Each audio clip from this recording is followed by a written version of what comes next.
tahun 2007, di sebuah desa bernama Tegalreja, suara palu bertalu-talu bersahutan dengan teriakan mandor proyek yang mengatur para pekerja bangunan. Di bawah sengatan matahari siang yang kejam, seorang pria muda dengan tubuh kurus dan kulit legam sibuk mengaduk semen di ember besar. Namanya Rasto. Usianya saat itu 23 tahun. Lulusan SMP yang tak sempat melanjutkan sekolah karena ayahnya meninggal mendadak terkena serangan jantung. Ibunya sakit-sakitan, dan dua adiknya masih duduk di bangku SD. Setiap hari, Rasto berangkat subuh-subuh dari rumah kecilnya yang berdinding bambu dan beratap seng tua. Jarak ke lokasi proyek sekitar 3 km. Dan ia tempuh dengan sepeda ontel tua yang bannya kempes separuh. Ia membawa bekal nasi liwet dingin dengan telur dadar setengah matang, dibungkus daun jati. Makan di sela-sela tumpukan batu bata dan dram air, sambil menyeka keringat dengan tangan kotor penuh semen, sudah jadi rutinitas. Rasto bukan tukang bangunan utama, apalagi mandor. Ia hanya pekerja kasar yang tugasnya mengangkat pasir, mengaduk semen, dan kadang memaku kerangka kayu. Upahnya tak seberapa, hanya cukup untuk membeli beras, obat ibunya, dan sedikit jajan buat adik-adiknya. Tapi ia tak pernah mengeluh. Ia tahu, hidup memang tak pernah memberinya jalan mudah. Di lokasi proyek, Rasto dikenal pendiam dan rajin. Tapi itu tak membuatnya bebas dari ejekan. Salah satu tukang senior, Darto, sering menyindirnya. Rasto, jangan terlalu semangat. Paling-paling juga hidupmu ya gitu-gitu aja. Mau jadi apa sih kamu? Pekerja kasar seumur hidup. Rasto hanya tersenyum kecut. Bukan karena tidak sakit hati, tapi karena tahu membalas hanya akan memperpanjang urusan. Ia diam dan terus bekerja, berharap satu hari bisa membuktikan bahwa hidupnya punya arah. Tapi dalam hati, kata-kata Darto menancap dalam-dalam. Hidupnya memang sering diremehkan, bahkan oleh saudara sendiri. Pakdenya pernah bilang langsung di depan orang-orang saat pengajian keluarga. Lihat tuh, anaknya ngadiran, cuma jadi kuli bangunan. Harusnya kamu ikut merantau, bukan cuma jadi jongos semen di sini. Rasto tahu, di desa kecil ini, pekerjaan tukang bangunan dianggap kelas 2. Mereka yang pergi ke Jakarta dan pulang bawa motor atau HP mahal dipuja. Tapi Rasto tak pernah tergoda pergi. Ia tahu kalau ia meninggalkan desa, adik-adiknya bisa putus sekolah, dan ibunya bisa telantar. Maka ia memilih bertahan. Suatu malam, saat sedang menambal atap bocor di rumahnya, Rasto menemukan potongan koran bekas yang digunakan sebagai alas genteng. Di situ ada artikel tentang seorang kepala desa di daerah Jawa Tengah yang berhasil membangun jalan desa dengan anggaran swadaya. Rasto membaca kalimat demi kalimat dengan senter kecil.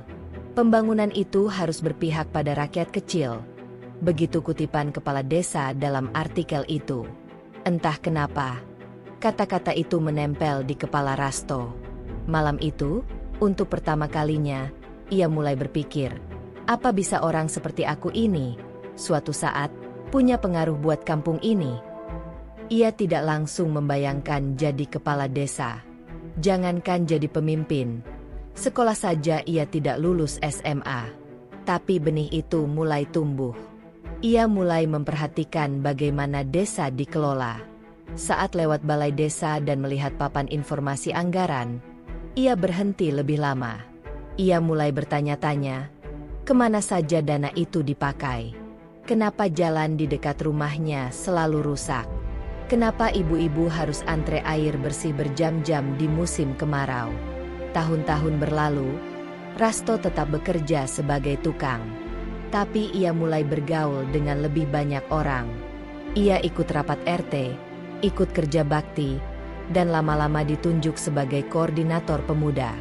Orang-orang mulai mengenalnya bukan cuma sebagai tukang aduk semen, tapi sebagai pemuda yang siap kerja, tidak neko-neko, dan bisa dipercaya. Ia mulai menyisihkan sebagian kecil upahnya untuk membeli buku bekas di pasar loak.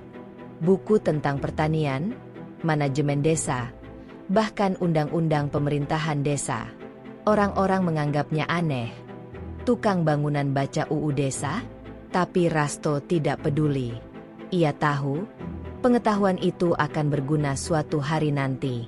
Puncaknya adalah saat banjir besar melanda desa Tegalreja tahun 2014. Banyak rumah terendam, akses jalan putus, dan bantuan lambat datang. Kepala desa saat itu lebih banyak berada di kantor kecamatan daripada turun ke lapangan.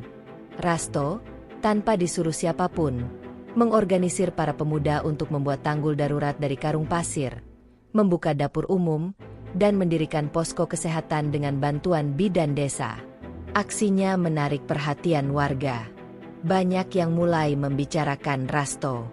Itu anak muda yang tahu kerja, bukan cuma ngomong doang. Bahkan kepala dusun yang sebelumnya tidak terlalu akrab dengannya mulai sering mengajaknya berdiskusi soal kegiatan desa. Tahun 2016, saat masa jabatan kepala desa akan berakhir, mulai ramai isu soal siapa yang akan maju sebagai calon. Nama-nama yang muncul semuanya orang-orang berduit. Ada juragan beras, mantan kepala sekolah, dan saudara anggota DPRD. Tapi di warung kopi, suara warga biasa berbeda. Kenapa nggak si Rasto aja yang maju? Celetuk salah satu pemuda. Awalnya hanya candaan, tapi nama itu makin sering disebut. Dan ketika beberapa tokoh desa menyodorkan ide serius agar Rasto maju jadi calon kepala desa, ia terdiam lama. "Aku ini siapa?" katanya pelan. "Cuma tukang bangunan." Tapi salah satu sesepuh desa, Pak Rohmat, menepuk pundaknya. "Justru karena kamu tahu rasanya jadi orang bawah, kamu bisa ngerti kebutuhan mereka." Di malam sepi itu, di rumah bambu yang masih bocor, di samping ibunya yang sudah mulai menua, Rasto merenung lama. Ia tahu, kalau ia maju, ia bukan hanya melawan orang-orang kaya dan pengaruh politik, tapi juga melawan bayang-bayang masa lalunya sendiri. Semua hinaan, semua cemooh, dan rasa minder yang dibangun bertahun-tahun. Tapi satu hal yang ia pelajari dari mencampur semen setiap hari adalah, fondasi yang kuat hanya bisa dibangun dengan kerja keras, kesabaran, dan keyakinan. Dan mungkin, sudah saatnya ia membangun sesuatu yang lebih besar dari sekadar tembok rumah. Desas-desus bahwa Rasto akan mencalonkan diri sebagai kepala desa mulai menyebar seperti asap pembakaran jerami. Awalnya, orang-orang hanya bisik-bisik. Tapi makin hari, suara itu jadi perbincangan terbuka. Apalagi setelah ia terlihat duduk di barisan depan dalam sebuah forum warga yang membahas rencana pengelolaan tanah desa. Beberapa warga, terutama yang tinggal di sekitar dusun Balekerjo, mulai mengumpulkan KTP untuk deklarasi dukungan. Namun, tak semua orang senang dengan kemunculan Rasto. Beberapa calon yang sudah lebih dulu menyatakan diri maju mulai merasa terusik. Salah satunya adalah Suparno, mantan kepala sekolah SD di desa itu, yang dikenal luas karena hubungan keluarganya dengan pejabat kecamatan. Suparno bahkan sudah menyiapkan baliho kampanye dan membagikan sembako ke warga jauh-jauh hari. Dia itu cuma kuli bangunan. Mau dibawa kemana desa ini kalau yang mimpin orang rendahan begitu? Begitu kalimat yang berulang kali dilontarkan orang-orang Suparno di warung dan hajatan. Rasto tahu, lawan politik utamanya bukan sekadar Suparno, tapi sistem yang sudah terbentuk sejak lama, bahwa jabatan adalah milik orang terdidik dan berada, bukan rakyat kecil. Tapi ia juga tahu, kalau ia tidak melangkah sekarang, tidak akan ada perubahan. Ia mulai bergerak, bukan dengan uang, karena jelas tak punya. Tapi ia keliling dari dusun ke dusun, mendatangi warga satu persatu. Setiap malam habis maghrib, ia duduk di teras rumah warga, menyimak keluhan mereka.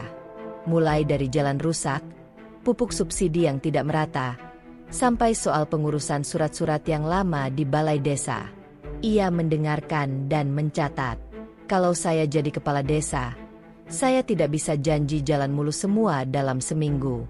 Tapi saya janji, tidak akan tutup telinga, katanya pada warga di dusun kerajaan. Lambat laun, warga mulai menaruh harap.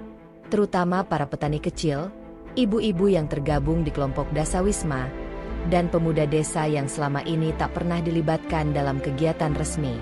Mereka melihat Rasto bukan hanya sebagai calon kepala desa, tapi sebagai wakil dari golongan mereka, orang biasa yang tahu rasanya hidup pas-pasan, mengantri pupuk, dan dimarahi karena KTP telat jadi. Namun, lawan politik Rasto tidak tinggal diam. Kampanye hitam mulai menyebar. Brosur yang menyudutkan Rasto beredar di masjid dan warung kopi. Isinya menyebut bahwa Rasto punya utang di koperasi, bahwa ia tak lulus SMA, dan bahwa ia hanya boneka dari kelompok tertentu. Bahkan, ada isu bahwa ia pernah mencuri pasir proyek. Keluarga Rasto mulai gelisah. Ibunya, yang selama ini diam dan mendukung dalam diam, mulai sering terbatuk-batuk karena cemas. "Sudah, Le, mundur saja kalau begini. Kamu itu cuma rakyat kecil. Jangan jadi sasaran," katanya satu malam. Tapi Rasto menggeleng pelan. "Bu, kalau saya mundur, anak-anak muda lain akan mundur juga nanti. Masa kita terus-menerus dipimpin orang yang tidak ngerti susahnya hidup di bawah?" Untuk meredam isu, Rasto tidak membalas dengan fitnah. Ia kumpulkan teman-temannya yang dulu sesama tukang bangunan, anak-anak muda yang ia kenal di Karang Taruna, dan beberapa orang tua yang netral.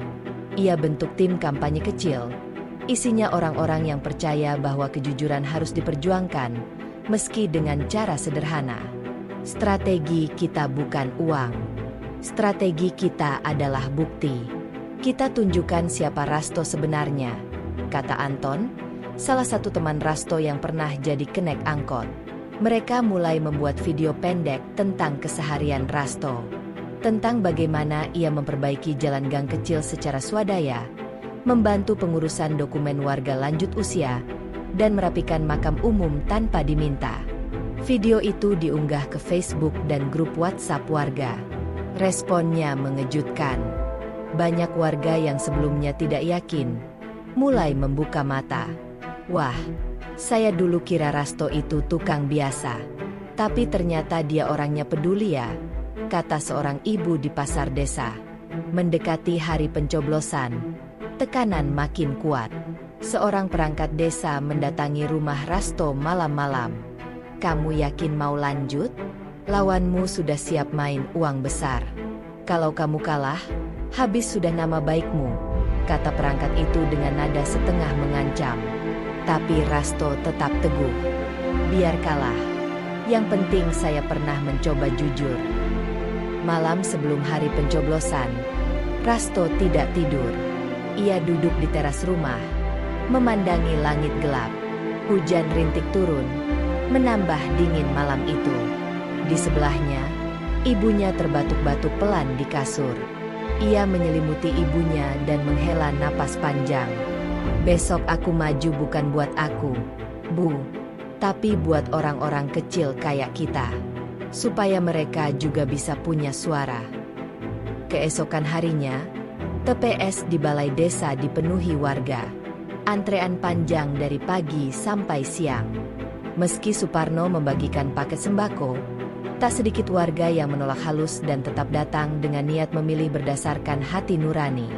Saat penghitungan suara dimulai, suasana di rumah Rasto tegang. Ia tidak ikut ke balai desa, hanya menunggu kabar dari utusan timnya yang bolak-balik membawa catatan hasil tiap TPS. 1 jam pertama, suara masih imbang. Tapi mulai sore, suara Rasto mengungguli. Di TPS-TPS yang selama ini dikenal sebagai kantong suara orang besar, justru muncul angka mengejutkan. TPS 4, Rasto, 132 suara, Suparno, 97. TPS 6, Rasto, 156 suara, Suparno, 80. Dan begitu suara dari TPS terakhir diumumkan, kemenangan itu nyata. Rasto unggul dengan selisih 523 suara. Tangis pecah di rumah kecilnya. Ibu Rasto memeluknya erat. Meski tubuhnya sudah sulit bergerak. "Alhamdulillah, Le. Kamu menang karena orang-orang percaya, bukan karena uang. Malam itu, puluhan warga berdatangan ke rumah Rasto. Tak ada pesta besar, hanya nasi bungkus, teh hangat, dan obrolan akrab. Tapi malam itu, semua orang tahu, ada yang berubah. Bukan hanya kepala desa yang baru, tapi arah masa depan desa Tegalreja. Rasto menatap balai desa dari kejauhan. Besok, ia akan masuk ke sana sebagai kepala desa terpilih. Bukan dengan jas mewah atau mobil dinas, tapi dengan langkah kaki yang dulu digunakan untuk mengaduk semen dan memanggul batu. Ia tahu, ini bukan akhir, tapi justru awal dari tanggung jawab yang lebih besar. Membuktikan bahwa pemimpin dari rakyat kecil bisa memimpin dengan hati dan akal sehat. Hari pertama Rasto mengenakan seragam kepala desa terasa janggal. Bukan karena ia tak bangga, tapi karena perasaan bahwa baju itu terlalu mewah untuk seseorang yang terbiasa berkaus oblong dan celana belel di proyek. Ia berdiri di depan cermin butut yang tergantung di kamar, mencoba merapikan kerah bajunya yang kaku, sementara ibunya duduk di depan menatapnya tanpa berkata apa-apa. Kayak mimpi. Ya, Bu? Gumam Rasto. Lebih untuk dirinya sendiri. Ibunya tersenyum tipis. Bukan mimpi. Ini kenyataan yang dibangun pakai peluh. Sekarang tinggal kamu jaga. Jangan sampai lepas. Pagi itu, puluhan warga berdiri di halaman balai desa menyambut kedatangan kepala desa baru. Tidak ada karpet merah. Tidak ada musik dangdut atau tenda besar seperti pelantikan kepala desa yang dulu-dulu. Tapi wajah-wajah itu, wajah orang-orang kecil, petani, buruh tani, pemuda-pemudi, menyiratkan harapan yang lebih besar dari sekadar pesta. Mereka menunggu perubahan. Setelah seremoni singkat dan serah terima jabatan dari pejabat lama, Rasto berdiri di podium kecil. Tangannya menggenggam mikrofon. Matanya menyapu kerumunan. Ia mengucapkan janji jabatan tanpa teks. Hanya dari hati. Saya berdiri di sini bukan karena paling pintar. Bukan juga karena paling kaya. Saya hanya rakyat kecil yang diberi kepercayaan. Dan saya akan menjalankan amanah ini dengan cara rakyat kecil juga.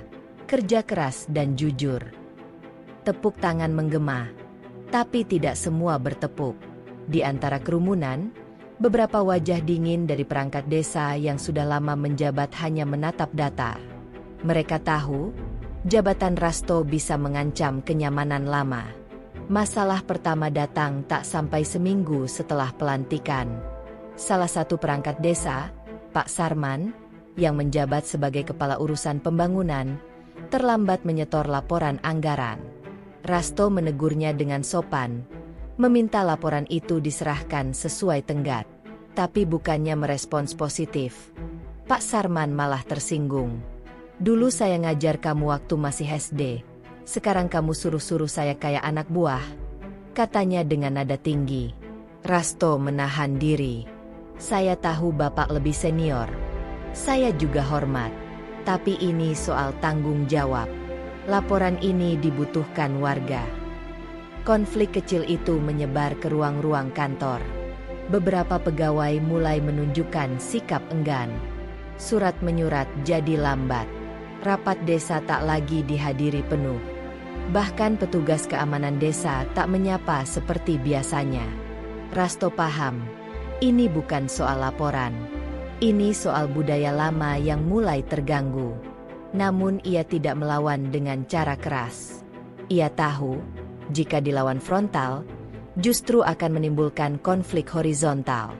Ia memilih pendekatan personal.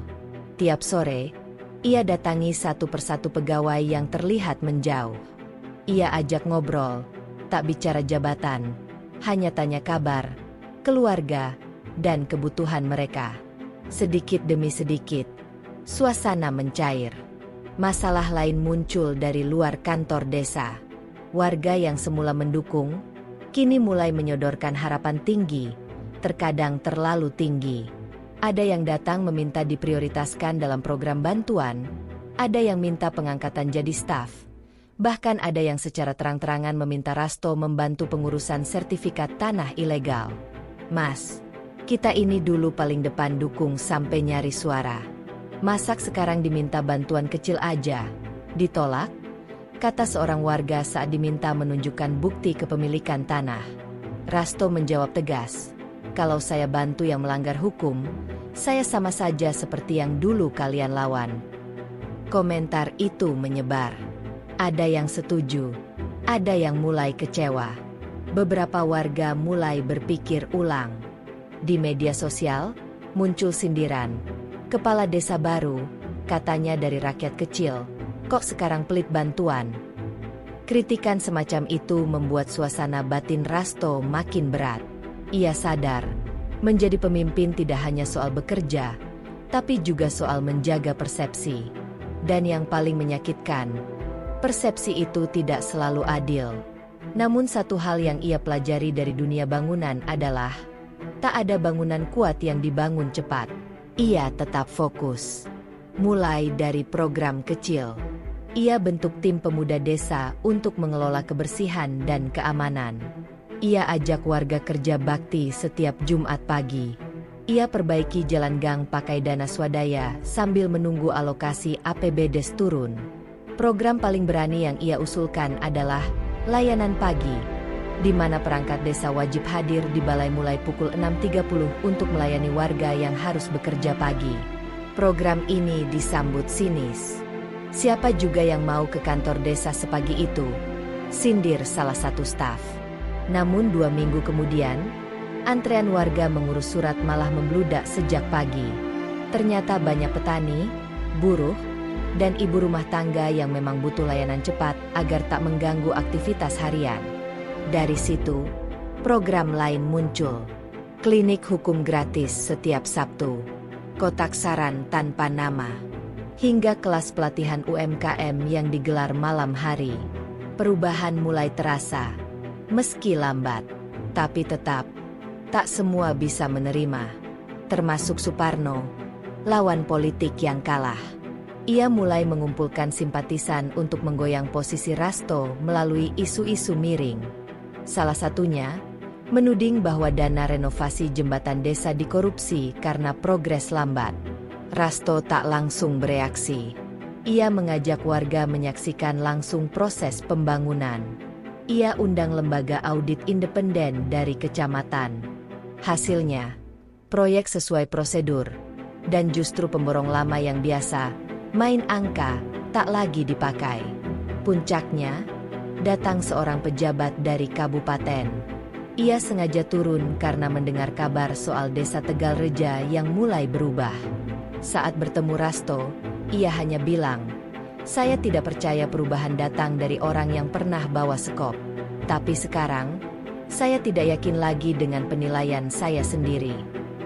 Senyum Rasto mengembang, tapi tak lama. Karena ia tahu, jabatan bisa habis, nama baik bisa luntur, tapi kerja nyata akan terus membekas jika benar-benar dari hati. Di akhir bab ini, Rasto hanya ingin satu hal, agar seragam dinas tak membuatnya lupa siapa dirinya. Ia tetap orang yang dulu pernah dicemooh di proyek, tapi kini dipercaya memegang arah desa.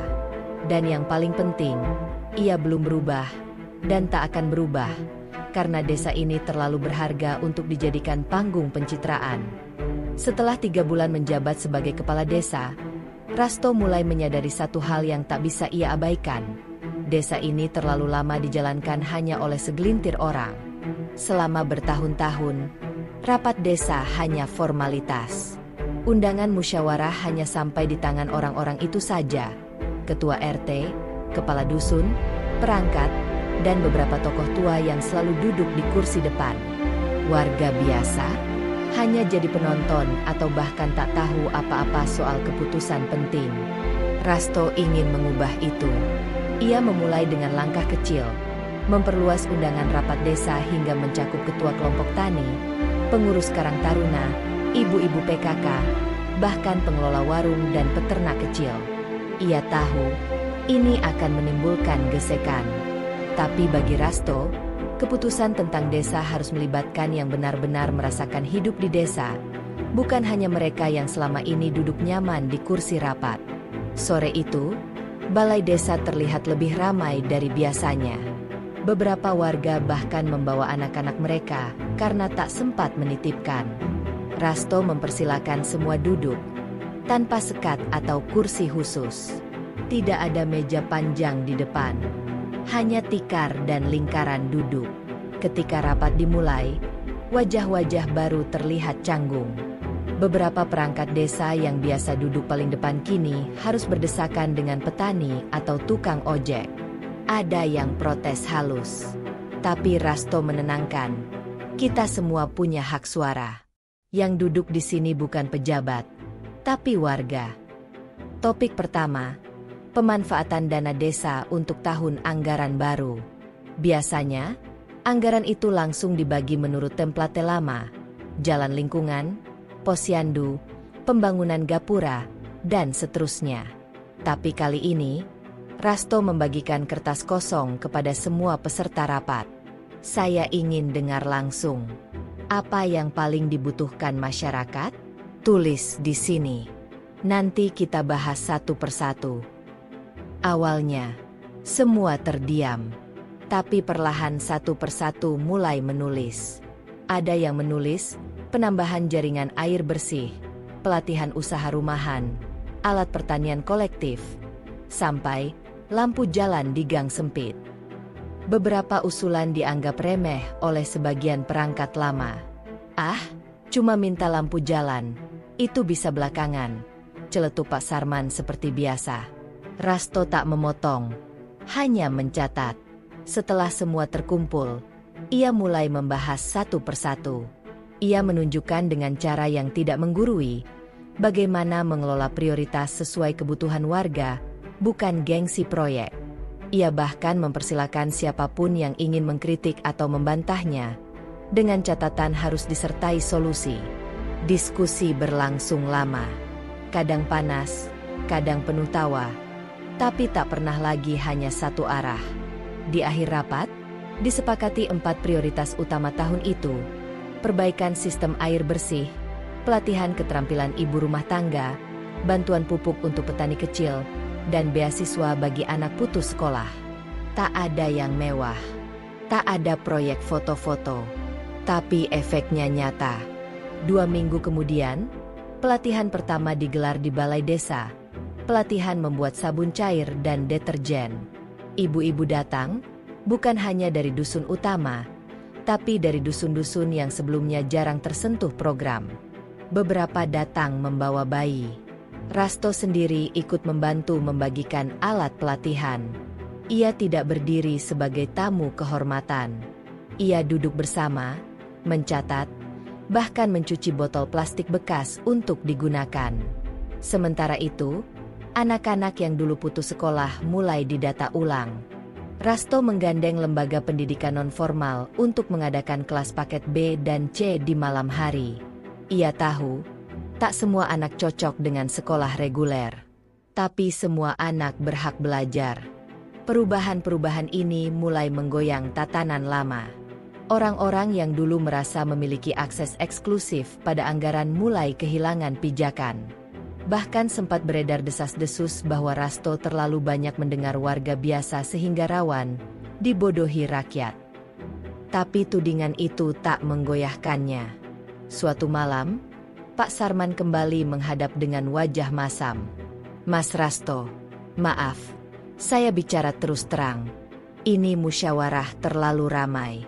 Orang kampung itu tahunya minta saja, nggak tahu cara berpikir jangka panjang. Bahaya kalau semua keputusan dibagi rata.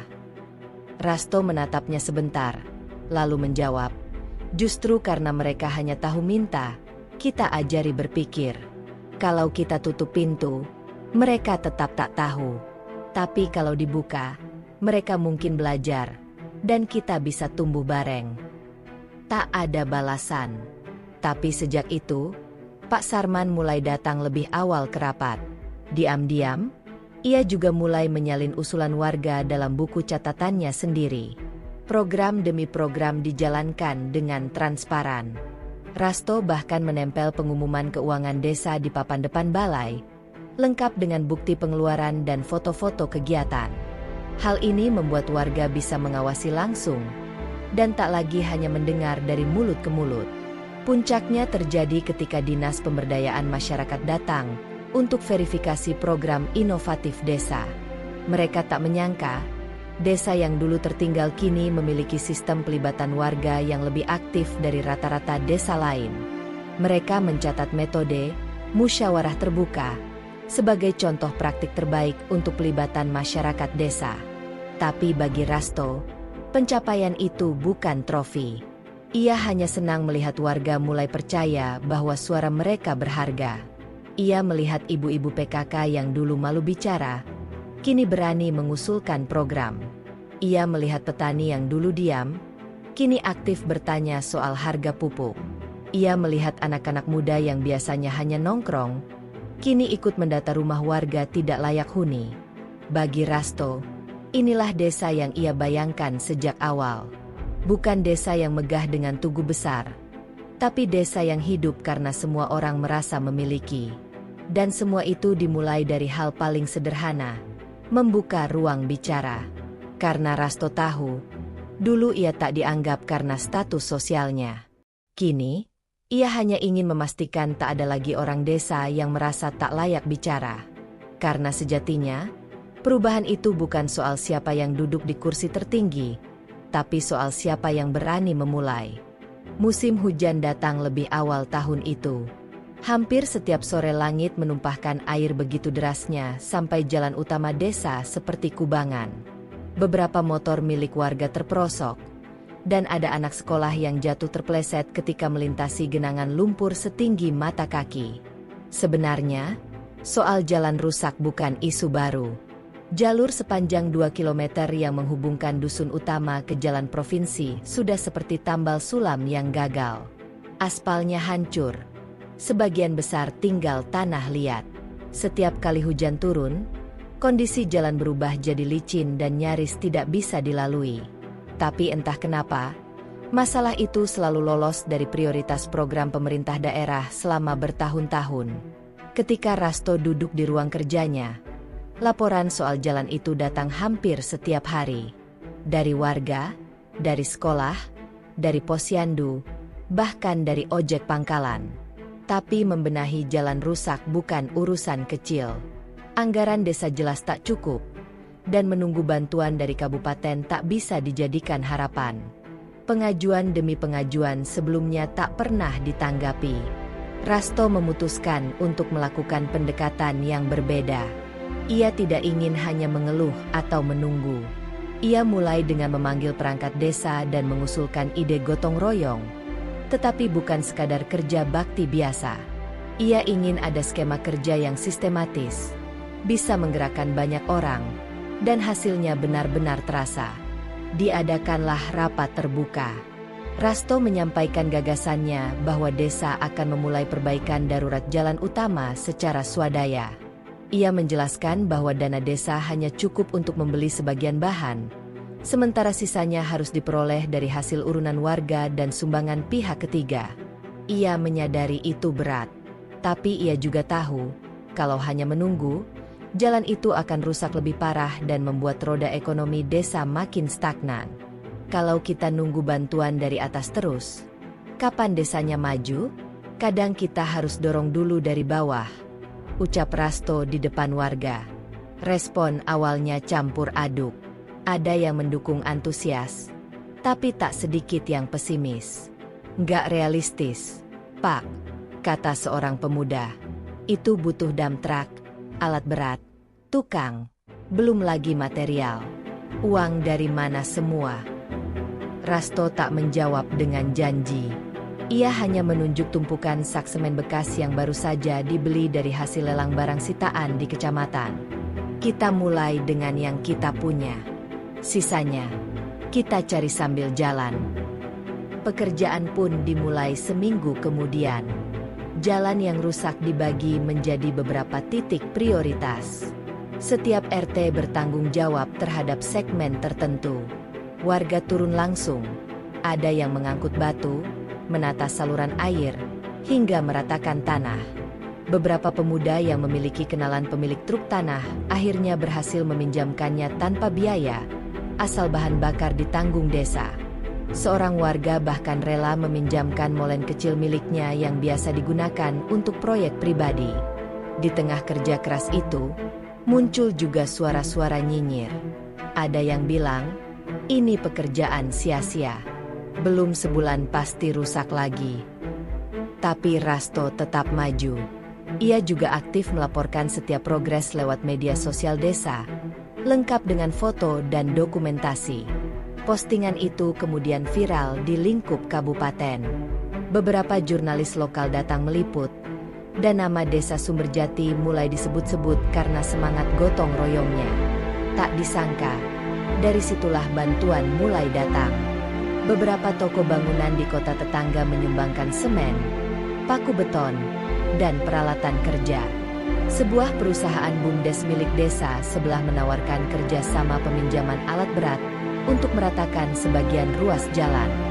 Bahkan ada alumni desa yang tinggal di Jakarta mengirim uang bantuan secara diam-diam melalui rekening bendahara desa. Dengan bantuan itu, pekerjaan jadi lebih cepat. Dalam waktu 1 bulan, lebih dari separuh jalan sudah bisa dilalui kendaraan roda 2 dan roda 4 tanpa harus selip. Lapisan dasar jalan sudah rapi dengan batu kapur dan tanah padat. Untuk sementara belum bisa diaspal, tapi warga sudah bisa melihat dan merasakan manfaatnya.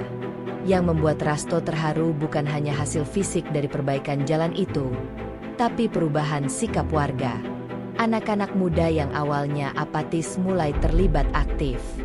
Setiap malam, mereka berkumpul di balai desa membahas strategi gotong royong berikutnya. Ibu-ibu memasak makanan ringan untuk para pekerja. Bapak-bapak yang tadinya hanya pengamat, kini ikut turun ke lapangan. Di sisi lain, pemerintah kabupaten akhirnya mengirim tim survei setelah membaca laporan dan pemberitaan dari media. Salah satu staf dinas PU bahkan sempat bertanya langsung pada Rasto, kenapa tidak menunggu saja anggaran resmi? Rasto menjawab, kalau jalan rusak bikin anak-anak sekolah jatuh setiap hari, masa kami harus tunggu tahun depan hanya untuk izin anggaran? Jawaban itu kemudian menjadi kutipan utama dalam laporan mingguan media lokal. Desa Sumberjati menjadi sorotan. Tidak lama kemudian, bantuan resmi dari kabupaten pun turun, setengah tahun lebih cepat dari jadwal biasanya. Mereka membantu pengaspalan tahap akhir dan perbaikan saluran air permanen. Pada akhirnya, jalan utama desa benar-benar bisa dilewati dengan nyaman. Ojek pangkalan yang dulu malas narik karena takut jatuh kini kembali aktif. Petani bisa membawa hasil panennya tanpa harus takut rusak di jalan. Anak sekolah tak lagi pulang dengan seragam belepotan lumpur. Namun, bagi Rasto, pencapaian terbesar bukan aspal di jalan, tapi semangat gotong royong yang mulai hidup lagi. Sesuatu yang sudah lama hilang karena terlalu sering dimatikan oleh rasa bergantung pada bantuan dari luar. Rasto menyadari satu hal, kadang kemajuan desa bukan dimulai dari anggaran besar, tapi dari langkah kecil yang dilakukan bersama, dengan percaya bahwa ketika satu orang berbuat, yang lain akan menyusul. Dan selama desa ini punya rasa memiliki, maka semua hal besar bisa dimulai dari tangan sendiri. Meski tangan itu dulu memanggul semen sebagai kuli bangunan. Setelah perbaikan jalan desa berhasil menyedot perhatian publik dan pemerintah kabupaten, nama Rasto mulai dikenal luas. Tapi ia tahu betul, perhatian dari atas kadang hanya sesaat. Ia tidak ingin terjebak dengan euforia sesaat lalu kembali ke titik semula. Maka, begitu jalan utama rampung dikerjakan, Rasto segera memetakan masalah lain yang selama ini hanya jadi bahan obrolan di warung, air bersih. Desa Sumberjati punya sumber air melimpah di lereng bukit sebelah utara. Tapi aliran air itu hanya bisa dinikmati oleh sekitar 15% rumah tangga yang tinggal di dekat mata air. Sisanya, terutama warga di dusun bawah, harus mengambil dari sumur gali yang kotor atau membeli air dari mobil tangki swasta dengan harga mahal. Bahkan ada warga yang mandi dan mencuci di sungai kecil yang debit airnya makin kecil setiap musim kemarau. Masalah ini sudah muncul sejak belasan tahun lalu. Namun setiap kali usulan pembangunan saluran pipa atau tandon diajukan, jawabannya selalu sama. Belum masuk prioritas kabupaten. Bagi Rasto, jawaban seperti itu tak bisa lagi diterima mentah-mentah. Ia bukan lagi kepala desa yang baru belajar. Setelah beberapa bulan menjalani jabatan, ia mulai mengerti celah-celah birokrasi dan peta kekuatan di daerah. Maka, ia mulai menyusun strategi yang lebih taktis, tanpa mengandalkan anggaran besar dari atas.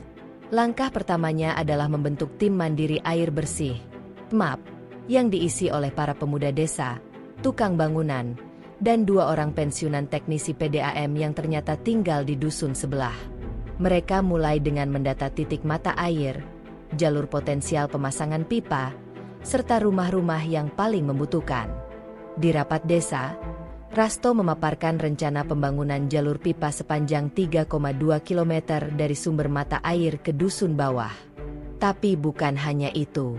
Ia juga memperkenalkan skema bersama bangun air, di mana warga yang mampu diminta menyumbang bahan, sementara yang tidak mampu bisa menyumbang tenaga. Sebagian orang tentu saja skeptis. Pak Rasto ini pikir kita lagi zaman gotong royong kayak dulu?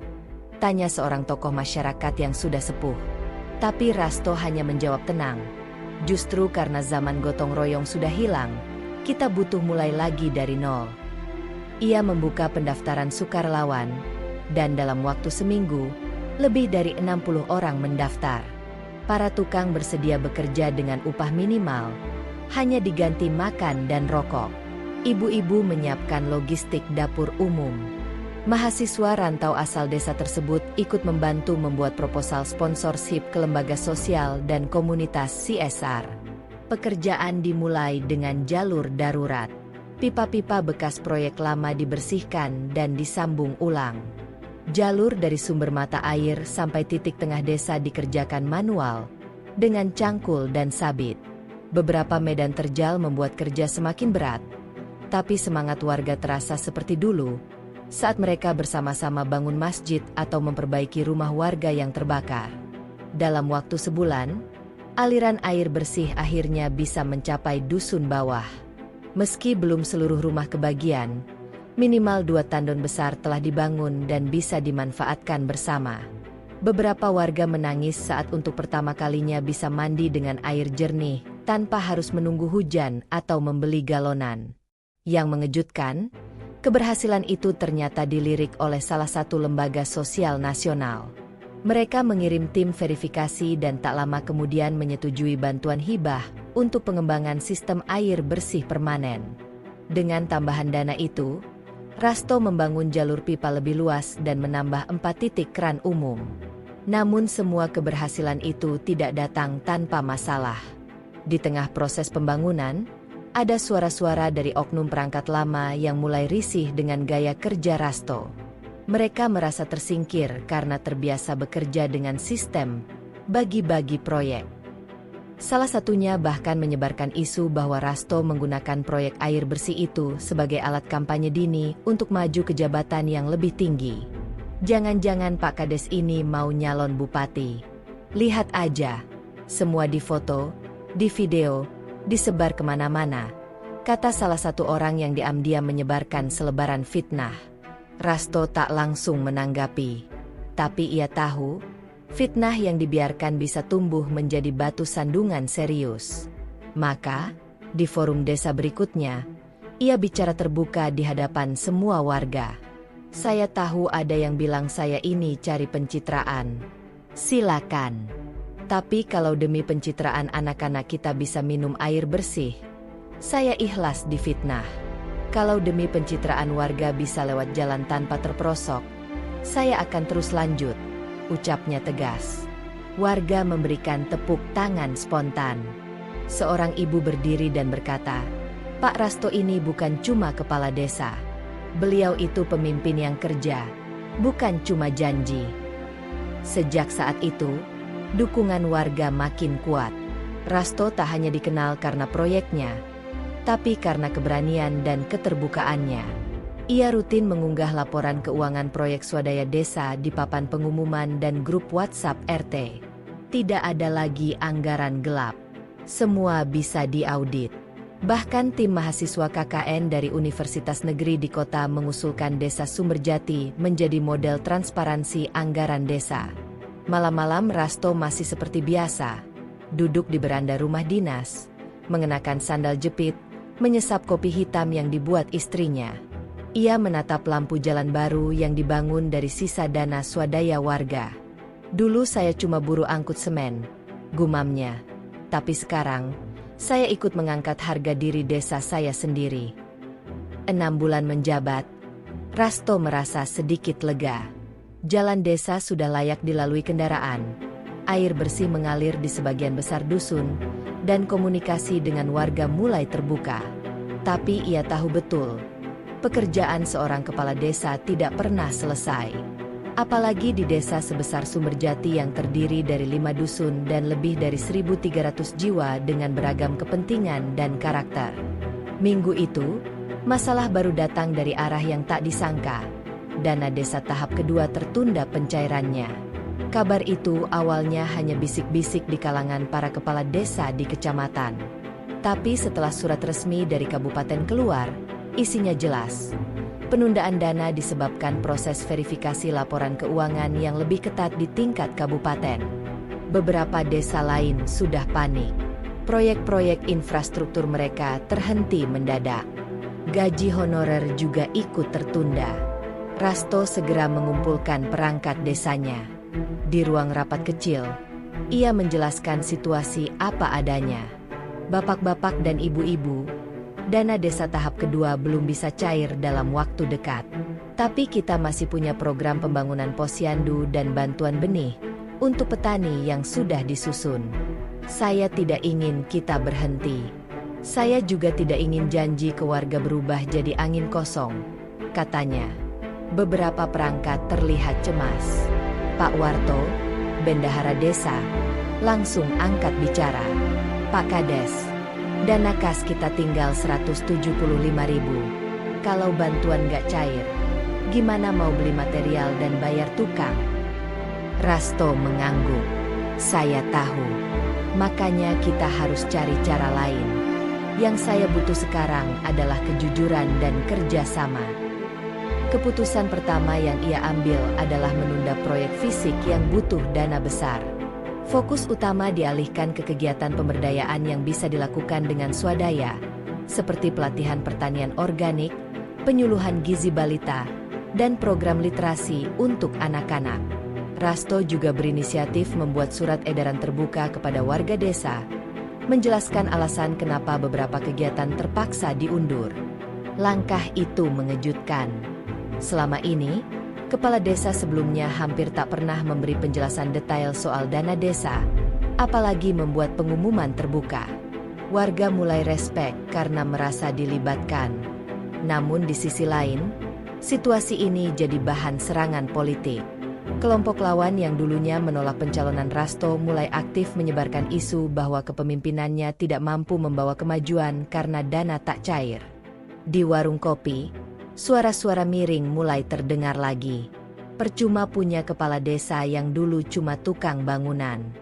Ya gitu, kalau urusan uang aja nggak bisa atur, kata seorang pria parubaya sambil memainkan rokok di tangannya. Isu itu merembet ke dusun-dusun. Ada warga yang mulai ragu. Apalagi setelah bantuan pupuk yang dijanjikan tak kunjung dibagikan. Katanya mau bantu petani, kok cuma omongan, ujar seorang petani muda di dusun Karangtengah. Mengetahui kondisi itu, Rasto tak tinggal diam. Ia datangi satu persatu kelompok tani. Ia kumpulkan mereka, bukan untuk berpidato panjang, tapi untuk menjelaskan secara langsung. Saya janji, bukan karena saya bisa memastikan semuanya lancar, tapi karena saya mau bertanggung jawab kalau ada yang tidak jalan. Kalau bapak-bapak bersedia menunggu 2 minggu lagi, saya akan cari solusi, bukan alasan. Beberapa petani akhirnya luluh, meski tidak sedikit yang masih menyimpan curiga.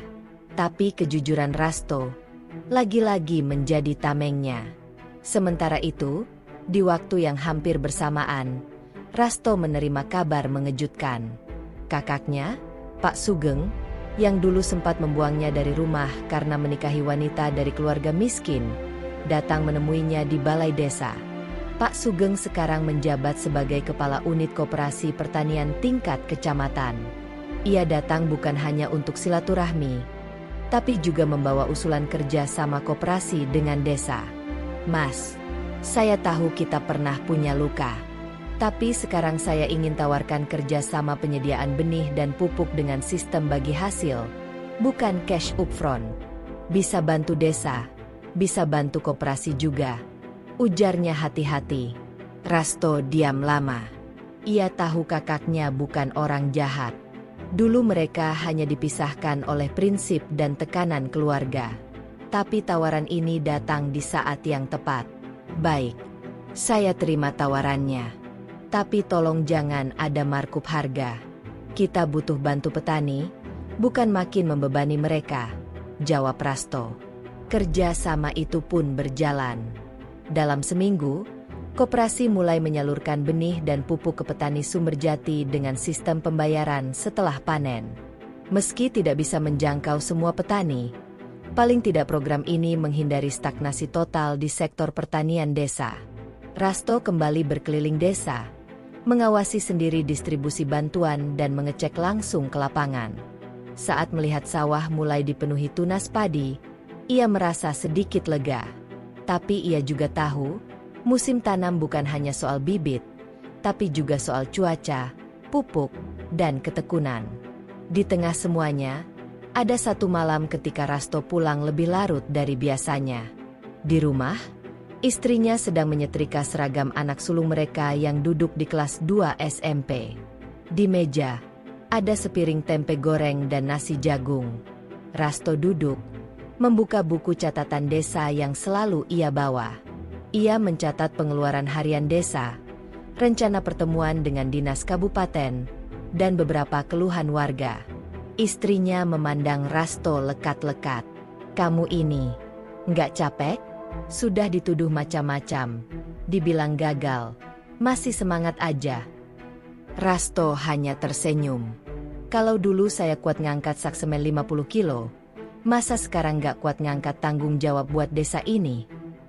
Sejak kerjasama dengan koperasi pertanian berjalan, kehidupan pertanian di desa Sumberjati mulai kembali menggeliat. Petani-petani kecil yang sempat menganggur selama 2 bulan mulai sibuk mengolah lahan. Di sisi lain, kepercayaan warga kepada Rasto sedikit demi sedikit pulih. Tapi, masa tenang itu tidak berlangsung lama.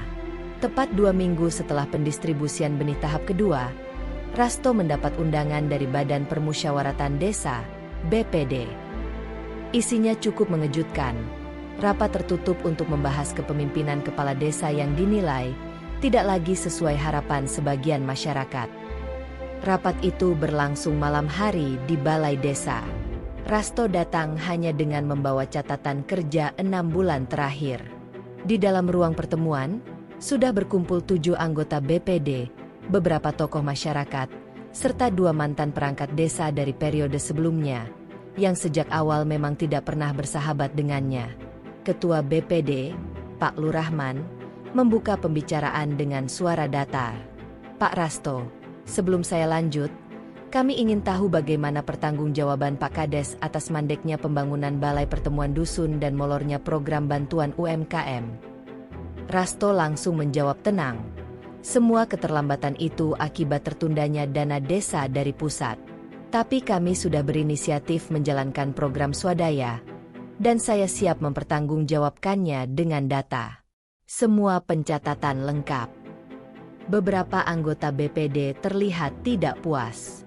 Salah satunya, Pak Rofi'i, yang dulunya ikut mencalonkan diri sebagai kepala desa, berbicara dengan nada sinis.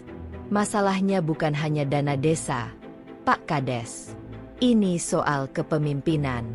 Bapak terlalu banyak janji, tapi sedikit hasil nyata. Kami mendapat laporan bahwa masyarakat mulai kecewa. Rasto menyimpan rasa tidak nyaman, tapi ia tahu, mengedepankan emosi bukan solusi. Saya tidak pernah janji berlebihan. Yang saya lakukan selama ini adalah kerja nyata. Silakan cek jalan antar dusun yang sekarang bisa dilalui kendaraan roda 4. Silakan tanya warga tentang bantuan air bersih yang mengalir ke lebih dari 200 rumah. Semua itu dicapai tanpa korupsi, tanpa permainan proyek. Suasana mulai memanas. Ada beberapa tokoh yang menyela, mempertanyakan distribusi kerja di antara perangkat desa, hingga tudingan bahwa Rasto terlalu banyak menggunakan tenaga relawan dari luar desa. Pak Kades lebih senang bawa teman-teman lamanya bantu proyek, daripada mengoptimalkan potensi pemuda lokal, kata salah satu tokoh yang juga pengurus Karang Taruna. Rasto menahan napas. Ini bukan pertama kalinya isu itu dilemparkan. Ia menjawab, saya melibatkan siapa saja yang mau kerja. Kalau pemuda desa siap kerja keras, saya prioritaskan. Tapi kalau hanya ingin proyek tapi malas kerja, saya tidak bisa kompromi. Rapat berakhir dengan keputusan menggantung. BPD tidak memutuskan pemakzulan atau teguran resmi, tapi menyatakan akan terus mengevaluasi kinerja Rasto secara berkala. Meski tidak langsung diberhentikan, tekanan itu cukup membuat Rasto tak bisa tidur malam itu. 2 hari setelah rapat, kabar mengenai kemungkinan pemakzulan kepala desa menyebar cepat di kalangan warga. Ada yang mendukung, banyak pula yang marah. Di warung kopi Bu Siti, suara warga tak bisa dibendung. Gila ya, kepala desa baru kerja setengah tahun, udah mau dijatuhkan. Dulu-dulu yang korupsi diam aja, gerutu Pak Karman, pensiunan guru. Kalau Rasto turun, siapa yang ganti? Yang dulu-dulu? Ya ampun, bisa habis tanah desa, timpal warga lain. Mendengar suasana yang makin keruh, Rasto memutuskan untuk bertindak. Ia membuat forum musyawarah terbuka di balai desa, mengundang seluruh warga, perangkat, dan BPD. Hari itu, aula balai desa penuh. Warga datang dari berbagai dusun, banyak yang penasaran dengan kelanjutan isu pemakzulan. Rasto berdiri di depan, hanya berbekal satu map tebal berisi dokumen pertanggungjawaban kerja. Ia tidak membawa pembelaan panjang, hanya fakta. Bapak Ibu, saya berdiri di sini bukan untuk minta dibela. Saya berdiri di sini untuk mempertanggungjawabkan apa yang sudah saya kerjakan. Semua pembangunan yang terjadi 6 bulan ini bisa dinilai oleh mata Bapak Ibu sendiri. Kalau saya salah, saya siap mundur. Tapi kalau saya dijatuhkan hanya karena tidak memuaskan kelompok tertentu, itu bukan demokrasi. Itu politik kotor, katanya lantang. Warga yang hadir bersorak. Banyak yang berdiri, mengangkat tangan, dan menyatakan dukungan. Seorang ibu dari dusun kerajaan berdiri, sambil membawa anaknya. Pak Kades mungkin bukan orang sempurna.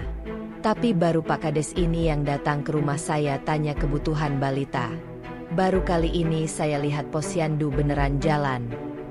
Rasto terdiam. Sorakan makin keras.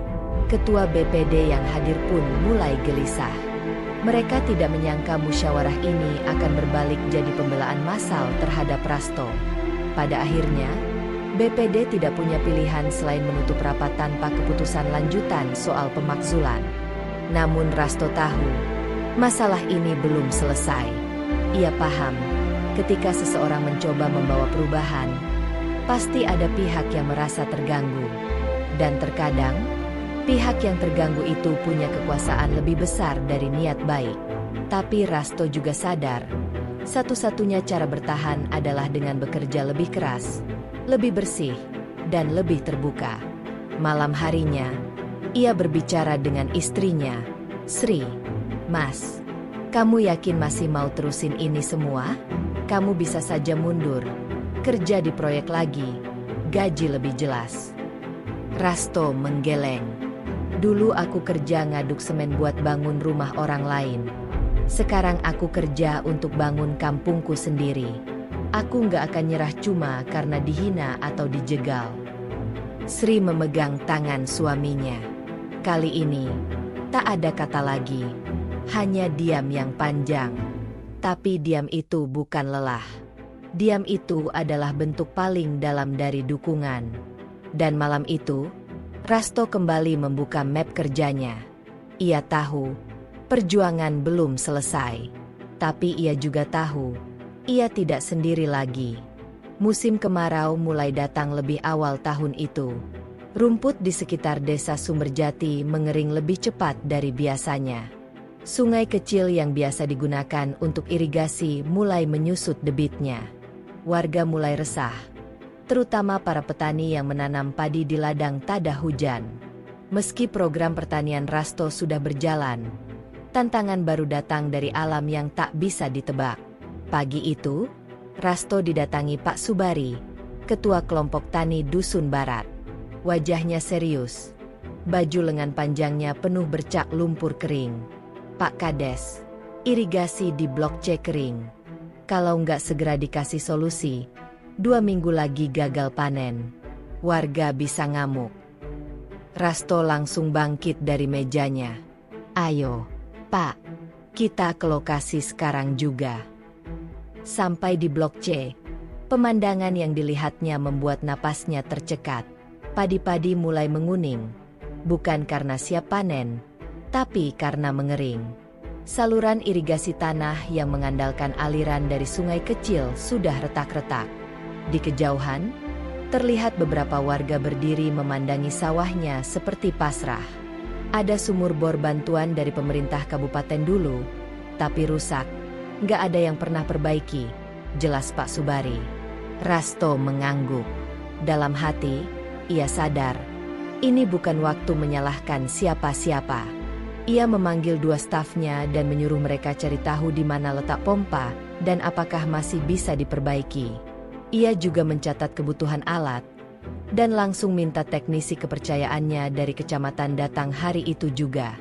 Malam harinya, Rasto memanggil pertemuan darurat bersama perangkat desa dan pengurus kelompok tani. Ia menjelaskan kondisi terkini, solusi sementara, dan usulan jangka panjang. Saya akan gunakan dana darurat desa untuk perbaikan pompa sumur bor. Tapi saya butuh kesepakatan bersama. Karena ini bukan masalah satu dusun. Ini krisis yang akan berimbas ke semua warga, jelas Rasto. Diskusi berlangsung panas. Beberapa perangkat merasa dana darurat seharusnya disimpan untuk kebutuhan bencana seperti banjir. Tapi Rasto teguh. Gagal panen itu bencana juga. Kalau padi gagal, harga beras naik. Kalau beras mahal, warga kelaparan. Apa itu bukan bencana? Suaranya meninggi, bukan karena marah, tapi karena yakin. Akhirnya disepakati bahwa dana darurat bisa digunakan sebagian. Rasto langsung memimpin proses perbaikan. Pompa dibongkar, kabel diganti, pipa yang bocor ditambal. Dalam 4 hari, aliran air dari sumur bor kembali mengalir ke Blok C. Meski belum optimal, cukup menyelamatkan sebagian tanaman dari kematian. Di tengah krisis irigasi itu, masalah lain datang dari proyek pembangunan jalan desa yang mulai tertunda. Kontraktor yang menang tender rupanya tidak menyelesaikan kewajiban tepat waktu. Bahan bangunan menumpuk, pekerja mogok karena belum digaji, dan warga mulai curiga. Pak Kades, katanya jalan mau dicor bulan ini, kok malah mangkrak? Tanya seorang warga di warung kopi. Rasto tidak menunggu rumor berkembang. Ia langsung mendatangi pihak kontraktor. Dari pertemuan itu, diketahui bahwa dana dari rekanan belum cair sepenuhnya karena ada permasalahan administratif di tingkat kabupaten. Kalau Bapak nggak bisa lanjut kerja sesuai jadwal, saya batalkan kontraknya. Uang muka harus dikembalikan, tegas Rasto. Kontraktor sempat ngotot, tapi Rasto bersikeras. Ia meminta pendamping desa turun tangan dan membawa bukti pelanggaran. Proyek pun dialihkan ke penyedia jasa lain yang bersedia bekerja dulu sambil menunggu pelunasan. Langkah ini membuat Rasto kembali jadi pembicaraan. Tapi kali ini, lebih banyak yang mendukung. Warga melihat sendiri bagaimana ia tidak diam menghadapi masalah. Sementara itu, Pemuda-pemuda desa yang dulu acuh, kini mulai menunjukkan perubahan. Rasto mengajak mereka untuk mengikuti pelatihan digital marketing dan kewirausahaan di balai desa. Ia juga bekerja sama dengan dinas koperasi untuk membuat program pinjaman mikro untuk usaha pemula. Masak pemuda desa kerjanya cuma ngopi dan main gaple? Kalau bisa jualan online, kenapa harus menganggur? Begitu argumen Rasto di hadapan para ketua RT. Ternyata pendekatan itu berhasil. Beberapa pemuda yang awalnya skeptis mulai belajar membuat konten, menawarkan produk kerajinan lokal, bahkan menjual hasil pertanian secara daring. Salah satu yang paling menonjol adalah Aris, pemuda yang sebelumnya sering mengejek Rasto di masa kampanye. Kini, Aris jadi pelopor komunitas pemuda digital di Sumberjati. Dulu saya kira Pak Rasto cuma bisa ngaduk semen. Ternyata bisa juga ngajarin cara bikin akun jualan, ujar Aris setengah malu saat wawancara dengan media lokal.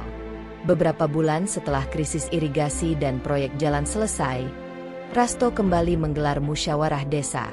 Kali ini untuk menyusun APBDes tahun berikutnya. Bedanya, suasana jauh lebih kondusif. Tidak ada lagi keraguan besar dari perangkat atau warga. Laporan keuangan ditampilkan terbuka. Semua alokasi dana bisa dicek publik. Laporan pertanggungjawaban dibuat lebih sederhana tapi rinci. Bahkan, warga biasa bisa memahami kemana saja anggaran desa digunakan. Transparansi itu bukan soal pamer data, tapi soal membuat warga percaya bahwa uang mereka dipakai benar, ujar Rasto kepada perangkatnya. Pada akhir musyawarah, salah satu tokoh masyarakat berdiri dan berkata, "Kalau ada pemimpin desa seperti ini sejak dulu, mungkin desa kita udah lebih maju." Rasto tidak menanggapi pujian itu dengan euforia. Ia tahu, perjalanan masih panjang. Tapi untuk pertama kalinya sejak ia dilantik, ia merasa benar-benar diterima. Bukan hanya oleh para pendukungnya, tapi oleh warga yang awalnya meragukannya. Di rumah, Sri memperhatikan wajah suaminya yang mulai tampak letih. Tapi kali ini, bukan karena tekanan, melainkan karena kerja keras yang benar-benar menyita tenaga. "Kamu capek banget, Mas. Tapi kelihatan bahagia," ucap Sri sambil menyuguhkan teh hangat. Rasto mengangguk pelan. "Capeknya beda, Sri. Dulu capek ngangkut semen buat rumah orang. Sekarang capek karena ngurus kampung sendiri. Tapi capek yang ini bikin lega." Sri tersenyum. Kampung ini beruntung punya kepala desa yang dulunya kuli bangunan. Rasto memandang istrinya lama. "Dan aku beruntung punya istri yang gak pernah ragu meski suaminya dulu cuma tukang aduk semen." Malam itu, mereka duduk di beranda. Di kejauhan, lampu-lampu rumah warga menyala. Tak lagi redup. Tak lagi seperti dulu. 2 tahun sejak Rasto pertama kali dilantik menjadi kepala desa Sumberjati. Tak terasa waktu berlalu begitu cepat. Kalender di dinding balai desa menunjukkan bulan terakhir dalam tahun anggaran. Udara sore mulai sejuk. Beberapa perangkat desa sedang mengecat pagar halaman depan yang akan digunakan untuk acara musdes akhir tahun. Di ruang kerjanya, Rasto menatap laporan tahunan yang tebalnya hampir setebal ensiklopedia mini. Tertulis rapi, laporan realisasi pembangunan dan pemberdayaan desa tahun kedua. Ia membuka lembaran demi lembaran, mengecek angka demi angka, memastikan semuanya sesuai catatan. Bukan karena takut diperiksa, tapi karena ia ingin meninggalkan jejak kerja yang bersih dan terukur. Pagi harinya, balai desa dipenuhi warga. Beberapa datang dengan motor, ada yang naik sepeda, sebagian besar berjalan kaki. Mereka berkumpul bukan karena dibayar, tapi karena ingin mendengar langsung apa yang telah dilakukan pemerintah desa. Ini bukan hal yang biasa di desa-desa sekitar. Tapi di Sumberjati, partisipasi warga makin kuat. Rasto berdiri di panggung sederhana bersama para perangkat desa, BPD, dan perwakilan kecamatan. Ia tidak pidato panjang. Hanya membuka dengan ucapan syukur dan satu kalimat yang membuat suasana hening. Saya berdiri di sini bukan karena saya lebih pintar, tapi karena dulu saya pernah jadi yang paling diremehkan. Ia lalu memaparkan perkembangan 2 tahun terakhir. Jalan utama desa sudah 80% dicor permanen. Program irigasi darurat kini beralih ke sistem pompa modern yang mandiri. Anak muda desa sudah membentuk 5 kelompok usaha kecil berbasis digital. Dana desa digunakan secara terbuka dan dilaporkan melalui mading bulanan. Warga miskin yang dulu tidak terdata, kini sudah masuk ke program bantuan resmi. Suara tepuk tangan warga menggema. Bahkan beberapa lansia tampak meneteskan air mata. Seorang kakek tua berdiri dan berkata lantang, "Pak Rasto, dulu saya kira panjenengan cuma bisa ngaduk semen. Tapi ternyata panjenengan bisa bangun hati warga." Sore hari setelah acara, Rasto menyendiri di pojok sawah belakang rumahnya. Ia membawa kursi plastik butut dan duduk menatap ladang yang mulai menguning pertanda siap panen. Dari kejauhan, terdengar anak-anak kecil bermain layangan. Istrinya, Sri, datang menyusul sambil membawa teh panas. "Mas, kenapa melamun? Kan acaranya tadi sukses?" tanya Sri sambil duduk di sampingnya. Rasto tersenyum lelah. "Aku cuma mikir, kalau dulu aku nyerah waktu jadi kuli, mungkin gak akan ada yang namanya desa Sumberjati seperti sekarang." Sri menatap suaminya lama, lalu menggenggam tangannya. "Kalau dulu kamu nyerah, mungkin rumah kita masih ngontrak di dekat ruko itu. Tapi kamu gak pernah nyerah. Dan itu yang bikin banyak orang sekarang percaya." Mereka terdiam sebentar, membiarkan angin sore menyapu wajah. Beberapa minggu kemudian, Rasto diundang ke kantor kabupaten. Ia masuk ke ruangan tempat para kepala desa se-kabupaten dikumpulkan. Di depan, pejabat dari Dinas Pemberdayaan Masyarakat menyampaikan bahwa akan ada pemilihan kepala desa inspiratif tingkat kabupaten. Tanpa diduga, nama Rasto masuk dalam 3 besar nominasi. Ia hanya tersenyum saat namanya disebut. Bukan karena ambisi politik, tapi karena ia tahu itu berarti satu hal, kepercayaan. Kepercayaan yang dulu hancur saat ia dibilang tidak pantas jadi pemimpin, kini berubah menjadi pengakuan. Tapi Rasto tetap tidak besar kepala. Setelah acara, ia kembali ke desa naik motor bebek tuanya.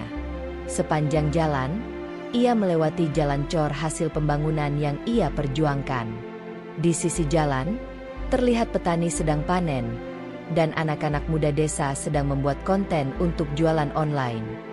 Semua itu seperti cuplikan hasil kerja 2 tahun yang lalu, hanya dimulai dengan proposal dan secarik rencana kecil.